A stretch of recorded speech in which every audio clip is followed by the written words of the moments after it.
El día de hoy estamos conversando con Lily Zamora, psicólogo deportivo. Ella trabaja principalmente sobre las disciplinas karate y ajedrez. Sin embargo, también puede trabajar desde muchos otros deportes. Estamos hablando cómo es la psicología en los negocios. A partir de esta tercera parte vamos a empezar a entrar y a ahondarnos un poco más en cómo es la psicología en los negocios. Pero les voy a hacer un pequeño detalle de lo que hemos hablado hasta el momento para que no se pierdan. ¿Quién es Lily Zamora? Bueno, una psicólogo deportivo, lo dije al inicio, tiene más títulos que un campeón del hipódromo porque ella cómo ha estudiado.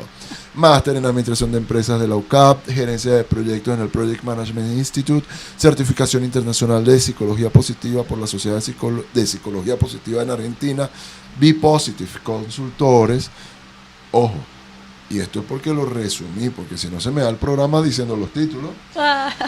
¿Cómo llegó a la psicología positiva? Nos habló de su experiencia desde el Karate Do con sus hijos y cómo siguió adelante luego ella con el Karate Do y con el ajedrez, que también lo siguió con sus hijos. La importancia de un psicólogo positivo. Hablamos también de un psicólogo positivo, de un psicólogo deportivo, y empezamos a hablar sobre la psicología positiva. Quedó al aire la pregunta: ¿hay gente que parece positiva y no lo es? Quedo atento a la respuesta, Lili. Yo creo que podemos hablar de grados. Ok. Porque definitivamente es importante lo que tú pienses acerca de ti mismo y cómo te autodefinas. Y ya es un paso hacia adelante de ser positivo o de ser optimista, el hecho de que tú te veas de esa manera, que en tu autoconcepto eso esté declarado. Ok, importante. Ahora, lo que tú planteas, sí, se da muchísimas veces y se da en diferentes grados. Podríamos decir quién es 100% optimista o quién es 100% positivo. Yo creo que la clave del asunto es la integridad. Cómo verdaderamente tú tienes la creencia o tienes la posibilidad de construir tu realidad en función de fijarte en lo positivo de las cosas. Sabemos que todo, y es bien sabio aquel adagio que dice, todo depende del cristal con que lo mires. Entonces, si me he acostumbrado, si he entendido la vida desde lo positivo, voy a ver los hechos y lo que ocurre y mis vivencias desde lo positivo. También hay otras esferas, la dimensión de lo que hablo y cómo lo hablo. La psiconeurolingüística nos explica y nos va enseñando y formando a que debemos de acompañar el pensamiento con el lenguaje. Correcto. Ambos tienen una retroalimentación importante y crean realidades. Y una retroalimentación no solo hacia los demás, sino hacia uno mismo. Principalmente. Es correcto. Definitivamente impactas al medio, impactas a los otros, pero dentro de ti mismo comienzan a haber coherencias o no coherencias o faltas de que van produciendo experiencias, produciendo emociones, produciendo el hecho de que explica esa emoción que de repente es disconforme, es incoherente, cómo actuaste. Y tú mismo dices, oye, pero yo soy positivo, ¿qué pasó? O te justificas, pero hay el reflejo y ese espejo del que hablábamos antes de un tercero diciéndote, aquí hay una incoherencia. Tú dices ser esto o creer en esto, pero miras cómo te estás comportando. Entonces, definitivamente es ir buscando una conciencia más profunda y una integridad más firme, más base para que tu positivismo lo vivas desde una realidad más fuerte, más fortalecida. Perfecto. Es que, bueno, comentábamos aquí al corte, Lili y yo, hay gente que tú le dices, bueno, mira, ¿qué te parece, por ejemplo, este bolígrafo? Bueno, está bonito, pero no me gusta el azul. Pero esto es por poner algo muy banal como el bolígrafo, pero también puede haber cosas que tú le preguntas a una persona, ¿qué tal tu relación de pareja? Por ejemplo, no está tan mal. Wow, cuando te responden no está tan mal, tú dices, o sea, te santiguas. Sí, no, y lo santigua a él y a ella, ¿no? Y hay gente que habla así, entonces habla desde el no al inicio. Yo creo que, y al igual que el pero, hay que desconstruir, comentaba yo en el corte con Lili, hay que desconstruir el no al inicio y el pero. El no es negarte, es verlo, a veces las cosas desde los malos. Entonces, no, ve las cosas desde lo bueno. Mira, ¿qué te parece el bolígrafo? Está lindo, pudiese mejorar. Sería lindo de color morado, qué sé yo, cualquier otro color, pero sería lindo de otra manera. Y adelante. ¿Sabes qué? Ahorita escuchándote, definitivamente es importante compartir esta experiencia personal. Por favor. Más allá de los libros y más allá de la academia, de donde he aprendido este tema de manera más ferviente y más cruda también, en el día a día, es en lo que significa criar. Uy, sí. Cuando te pones, o la vida, o tú mismo buscas en ese reto de criar a otro ser y acompañarlo, y con los niños comienzas a utilizar el no, todo sale al revés. Claro, porque le introduce, lo primero que hace es introducir la idea. Sí, y los niños, sí, vamos a hablar un poquitico de lo que es crianza respetuosa y positiva. Los niños, en esa oración que tú le digas, no te montes, no saltes, ellos vuelan el no. El cerebro se vuela, el cerebro no va a saber procesar lo que es el negativismo. Él entiende en positivo. Entonces eso se puede utilizar en lo que es la crianza, se puede utilizar con un atleta, se puede utilizar en la vida misma, en entender que te vas a volar los no, y va a hacer esto una clave importantísima para cómo tú formules esa creencia, esa afirmación que te estás diciendo, que le estás diciendo al niño. En vez de decirle no saltes, dile para. Entonces hay una serie de ejercicios muy interesantes en donde el manejo del lenguaje es sumamente vital y crucial para los resultados que quieres obtener. Yo tengo una frase, Lili, que es la siguiente: semántica. ¿Qué palabrita? Sí. Semántica es una palabrita muy interesante.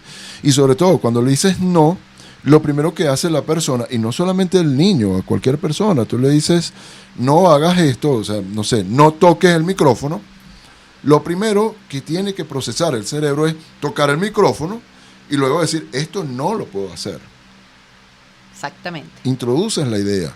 Es interesante toda esa mentalidad, y lo que acabas de decir. Me parece que aquí nos pudiésemos explayar en el tema de crianza respetuosa, de la cual yo soy un ferviente apasionado del tema. Al punto que mi hijo con 4 años no quiso estudiar, no voy a decir el colegio, en uno de los colegios más prestigiosos de aquí de Venezuela, de Caracas, porque no le gustó. Y le dije, bueno, ok. Y la mamá me decía, pero mira, en ese colegio hay música, hay natación, y música de alto nivel, y natación de alto nivel, académica. Y yo le decía, pero si no le gustó, ya vamos a empezar. Si nosotros empezamos con una crianza respetuosa, no podemos violar el hecho de que él quiera estudiar, él no quiera estudiar allí. Déjame indagar por qué, y nos dio las razones. Y yo le dije, mira, no, vamos a aceptárselas. Busquemos otro. Y buscamos otro colegio. Y ahorita está en otro colegio maravilloso. Volviendo al caso. Ya hablamos personas positivas, que no lo parecen.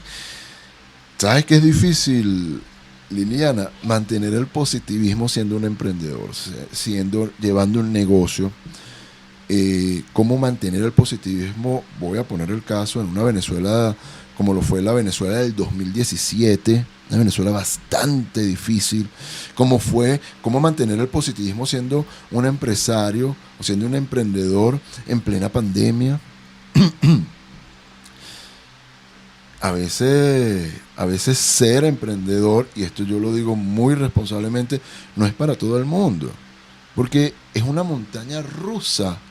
Y si a ti te gusta o te sientes confortable con el vértigo de esta montaña rusa, de que a veces estás aquí, pero después ves que va, oye, voy para lo abajo. Wow. Ahora, si tú te quieres mantener entre el 15 y el último, maravilloso, porque no todos nacemos para todo, y eso yo lo respeto. Hace ya un buen tiempo hablaba de los bonsáis organizacionales. Y decía, la semilla del bonsái no nace. Es un árbol que le van cortando raíces y lo van torciendo como quieren. Y prácticamente eso es lo que hacen las empresas con sus empleados. Te cortan las raíces para que puedas emprender y te van moldeando para que te acostumbres a estar de 8 a 5, llegando un poquito antes, porque al jefe le gusta llegar un poquito antes, quedándote hasta tarde, porque se ve bien quedarse hasta tarde, sí, y cumplir con todas esas cosas. Entonces, te pregunto, ¿cómo mantener el positivismo, dicho todo esto, cómo mantener el positivismo dentro de el mundo de los negocios? ¿Cómo manejar eso? ¿Cómo? En el mundo de los negocios y en la Venezuela de hoy, yo creo que es interesante conversarlo, ¿no? En líneas generales, el venezolano, emprendedor o no, ha desarrollado de una manera muy importante lo que es la resiliencia, que es un concepto muy apegado a lo que significa la perseverancia, pero va más allá de eso. Es el caerte y no solo levantarte, sino levantarte y levantarte aún más fortalecido. Levantarte con muchos más recursos, más herramientas para seguir adelante. Entonces yo creo que eso es definitivamente un ingrediente crucial, importante, en esta química que se necesita para ser emprendedor en este contexto. Y definitivamente en cualquier contexto, más benévolo o no, con otras características, es una característica importante. Sin embargo, quiero resaltar que el positivismo se nutre mucho de esta virtud, de la resiliencia. Cuéntamelo, por favor. El poder tener la esperanza, el poder tener estar amarrado al sueño, el creer que se puede, que se sigue pudiendo y continuar con lo que significa tu empresa, pero no como lo utilizamos como sinónimo de negocio, sino utilizándolo como ese objetivo, esa meta, ese sueño al que yo quiero llegar, ese propósito de por qué quiero hacer este día a día que me he dispuesto en un plan de trabajo. Y definitivamente es combustible, porque si el optimismo no lo veo desde la esperanza, si el optimismo no lo veo desde las ganas de que las cosas ocurran y desde esa motivación por hacer lo posible, me voy a quedar en cada uno de los obstáculos y de los problemas que se me van presentando, que se van a presentar en cualquier escenario y siempre, en la vida misma. Siempre digo también que sabrosos son los problemas, luego que los resolvemos. Una vez que tú resuelves un problema, dices, qué sabroso fue resolverlo. Y esa paz que se siente es muy sabroso. Y yo quiero sumarle a esto que tenemos que celebrar los problemas, así como tenemos que celebrar los errores y los supuestos fracasos, porque son parte de ese proceso que hablábamos antes, que aplican lo que es un deporte, aplican la vida misma, aplican lo que son los negocios. Es definitivamente entender que en la medida que ese es tu proceso de aprendizaje, que cada ejecución en donde tú ves, ay, pero es que esto no salió bien, este resultado no salió igual, es que no me gané la medalla, es que el dinero no entró como debía de darse o el negocio no cristalizó bajo los objetivos y metas que nos dispusimos desde el inicio, es acercarse más a ese sueño o a lo que verdaderamente resultaría exitoso, aunque tú no hayas tenido la precisión para verlo exactamente así. Entonces, si nos paramos desde el optimismo y nos paramos desde esa perspectiva, el proceso es más rico. Sí, no solamente claro, quitarse el problema de encima, sino transitarlo. Suena quizás muy loco y a lo mejor nos están escuchando y probablemente digan, wow, qué locura, me voy a alegrar por equivocarme. Sí, claro que sí, o sea, es lo más normal. Sí. Y ponía el caso, siempre lo pongo, casi en todos los programas hablo de esto. Cuando le preguntaron a Thomas Alva Edison, luego de las 1000 ocasiones de haber intentado crear la bombilla eléctrica, le preguntaron, ¿qué se siente fallar 1000 veces? Él dijo, no fallé 1000 veces, yo aprendí 1000 veces cómo es que no funciona una bombilla eléctrica. Es impresionante. Buenísimo lo que estamos hablando, Buenísimo que acabamos también de ya cerrar con cómo empezar a realizar un cambio en tu negocio, y es prácticamente eso, es entender que el proceso de cierre, de cambio, es sumamente significativo para poder crecer y para poder superarse, y que los problemas están ahí, es para aprender, es para seguir adelante. Y muchas veces la vida nos enseña mucho más que lo que nos enseña la academia. Sí. Y eso que tú dices, esos enanitos que están en la casa fastidiando, gritando, chillando, lo que sea, yo digo, mi mejor maestro es Matías Ignacio, es mi hijo. Ese es el que más me ha enseñado de la vida. Yo soy alguien antes de tener un hijo y después de tener un hijo. Y yo soy católico, ¿no? Y tal vez no soy muy practicante, porque creo que no recuerdo la última vez que fui a una iglesia, ¿no? Creo que fue cuando me casaron. Entonces, pero yo pienso, incluso desde el punto de vista como católico, que Jesús, a través de su amor, fue el redentor de Dios. Cuando le da a Dios, que ves un Antiguo Testamento de un Dios que era la ira de Dios, y luego cuando llega Jesús, cuando Él se enamora de los humanos y dice, Dios es amor. Es impresionante. Volviendo, o bueno, ya para cerrar esta tercera parte. Ahí te interrumpo un segundo. Adelante. El amor es una fortaleza, una de las 24 fortalezas que se definen dentro de la psicología positiva. Bueno, ahorita vamos a hablar. ¿Ves que esta conversación iba a ser muy distinta a como la hablamos, que podíamos irnos? Seguro. Ahorita, al regreso, vamos a hablar del amor como energía fundamental, y voy a hablar también de las verdaderas. ¿Cuántas operaciones matemáticas realmente hay? Mucha gente dirá 4. La verdad es que hay una sola, y eso lo explico al regreso. Pero me voy pidiéndole disculpas a mi patrocinante Juan Roll, porque hice el segundo corte y no lo mencioné. Y tengo que decir, hoy llegamos a ustedes gracias a Juan Roll, quien es un maestro internacional de ajedrez, profesor internacional de ajedrez. Hace poco, el día de ayer me enteré, por ahí hay un alumno de Juan que nos está viendo desde Holanda. Un gran abrazo a ese alumno. Yo no lo conozco, pero me llegaron a mis oídos. Así como tiene ese alumno en Holanda, tuvo 4 alumnos más que llegaron al Mundial de Ajedrez el año pasado en la India. Así como tiene esos alumnos, también ha enseñado ajedrez a mi hijo, por ejemplo, quien ya me gana.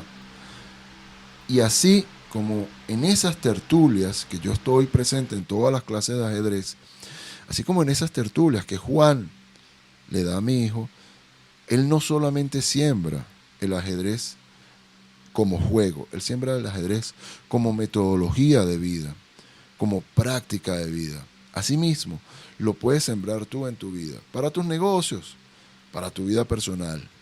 Contáctalo al +58 412 018 3713, +58 412 995 4319, y también en sus redes sociales, Instagram y TikTok, ChessMaster JR. Para mí fue un placer. Nos vemos en la 4ª parte.